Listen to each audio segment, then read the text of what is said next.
Welcome to Tekedia Daily. I'm Ndubuisi Ekekwe.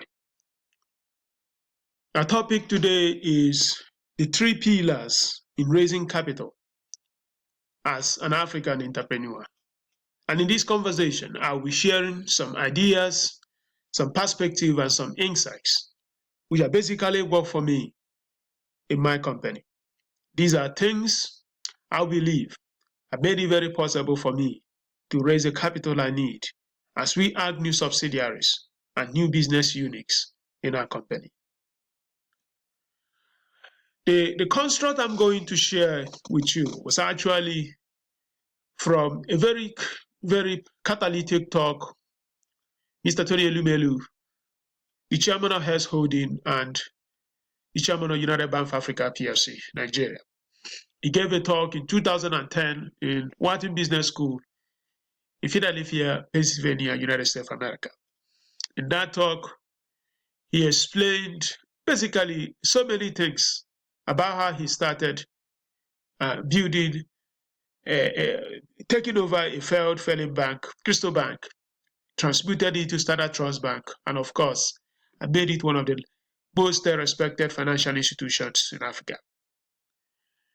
I essentially listened critically, took notes to understand, as I explained in the Elumelu way I shared a few days ago, what we can learn as an entrepreneur in our journey in building businesses in Africa. And what I'm going to share with you on these three pillars are things that I have integrated and I have also used them in my business, and they have worked exceedingly very well. You know, when I made it to the United States of America, my idea was not necessarily just to maybe graduate and work in any company, just be any paycheck, but the idea is really to build a business. And when I got to US, in my second year of my PhD, I started Face Atlantic Semiconductors and Microelectronics because for me, it was just like I needed to own a company. I needed to build a business. I needed to start something. And some fellowship money, I used it to get some group of guys, very brilliant people, you know, where we started Fast Micro. But also there was this challenge that I needed to really raise capital that would help us to move into the phase of research and development. That was not coming. Investors were not buying it. And quickly I realized that raising seed capital is not easy in Africa, especially if you want to move into the trajectory of R&D, technology investigation, of exploration of new ideas instead of buying and selling. Because the buying and selling does not necessarily have a lot of risk. You just buy it and sell it. But if you really want to build products, want to create technology solutions, most of these investors are risk averse. So I understood quickly that you just have to have something, you need to show something before people can actually put money in you. And when I listened to that talk that day, it was a very powerful validation that I was certainly doing something very, very wrong. So what did Mr. Tony Elumelu, what did he say? Essentially what he said here is that you have to have a business hypothesis. You have to have a business plan. You have to have a business model. And certainly you have to have something you want to do. And that means you have to find your niche. But he said that you actually have to test that idea in the market. You have to essentially subject that business model to market forces, to see whether customers are buying it, to see whether your clients are interested in it, to see what the market is saying. And that means you have to launch it. You know, before that time, of course, you're not talking about that big capital. You have to find a way to launch that product. It could be a minimum viable product, a minimum possible level that you can actually have the ability to bring the resources in order to take that product to the market. And then when you have launched it, you have to see the process of the validation. How has the market responded to it? Are people interested in actually participating in that particular, product or service that you are bringing across. You are asking them to come around. Are they interested in coming around? So the validation of your business hypothesis is essentially showing that, oh, this business is something that can actually stand the test of time. And when you have validated it through traction, and when you can see that customers are signing up, people are essentially interested in what you are offering, that is the time for scale. And that is the time that funding can come with, I would say, with ease.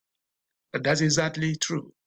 I've experienced these physics. Like, remember the time we're trying to start Zenvas. We went to some private equity VCs, PEs, and told them, oh, for them, how are you going to build a hardware company in Africa? How are you going to build it? So practically none of these guys, none was actually very interested. But somehow we saw ourselves in a funding desert where no one was interested in coming along. But then we figured out to get capital here and there, pull resources together, and then what did we do? We got the product to the market, got some very few customers, and just like that, the same people that did not have interest initially are now coming asking us they want to participate in the funding ocean. So we are basically in ocean here because we can see that capital flowing. But so far, I'm not necessarily sophisticated on receiving capital in that space. But the point I'm making is this. We need to have that ability that the entrepreneur can build something that will make it possible for him or her to dictate the tone. It becomes an entrepreneurial market. It becomes an entrepreneur's market because it means that you are not necessarily going to be dictated by the investors. But you can only do that when you have something that is sparkling that these investors are interested in. So I'm just to summarize here is this. There is no magic in raising that big capital. The big thing here is that you need to have an idea that is good and you have to test and validate that idea in the market space. And once you do that, my promise to you that raising funds when you have a strong validated hypothesis in the marketplace is actually one of the easiest things you can do. The easiest thing is that the fund will come inbound. In our business, we get a lot of emails, people sending emails saying, hey, we're interested in investing in your business, we're interested in investing in your business. And most times we just tell them, unfortunately, for this particular business, we are not raising capital. But for this other one, hey, we are looking for capital. But of course, most times they won't even be interested in investing in that new one because we are still going through the process of the validation. So because they just want to have absolute zero risk when they're operating in Africa. And once you know that it is not your right for them to give you money, you don't own that money. It's not your right. And there is no sentiment about it. This is business. So don't make it personal. If they can't write the check, don't feel that they hate you or they don't love you or they don't like Africa. There's nothing like that.